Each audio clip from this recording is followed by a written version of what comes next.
Hello, Assalamu alaikum viewers. Today we have invited Madina Kimaro, who is founder of Madina Climatic Organization and is dedicated to advancing environmental protection and community well-being in Tanzania.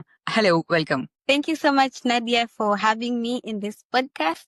And as she said, my name is Madina Kimaro from Tanzania. I am the founder of Madina Climatic Organization, a youth-led organization focused on water conservation and preservation and forest conservation. Thank you. Thank you, Madina, for coming.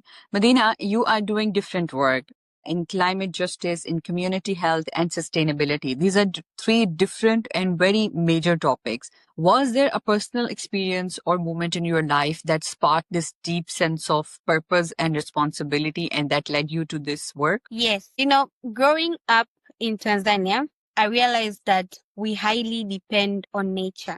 Looking from our water bodies to our forested areas and even the economic activities that many people in Tanzania depend on are highly affected by the climate crisis. Talking about economic activities, including agriculture, tourism, mining, and fishing, we see that these are the four main that many people engage in. Agriculture itself has approximately over 8 million people who depend on it and practice it. And it's also the backbone of our economy here in Tanzania.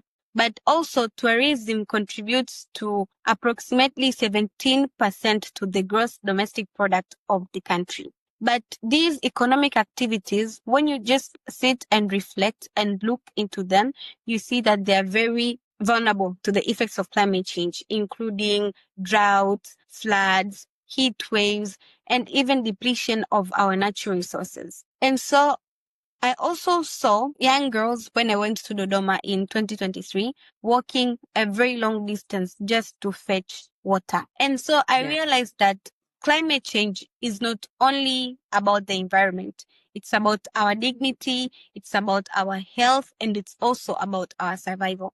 We see that many people globally are affected by climate change in very different ways because climate change affects all of us, but it's not equally. So I thought that why not, as a young girl who has a platform, thought I should use my voice and start advocating for climate change and to show people that it does not only mean that we're talking about the environment, but we're also talking about the children who are affected, the survival, the women who need to skip school to fetch water, and even the men who need to make sure that their families are safe in different vulnerable effects like floods. So that's why I decided to take my time and to invest my energy and my knowledge to advocate for climate action and show why it's important and how we can do it. Thank you, Medina, for sharing this and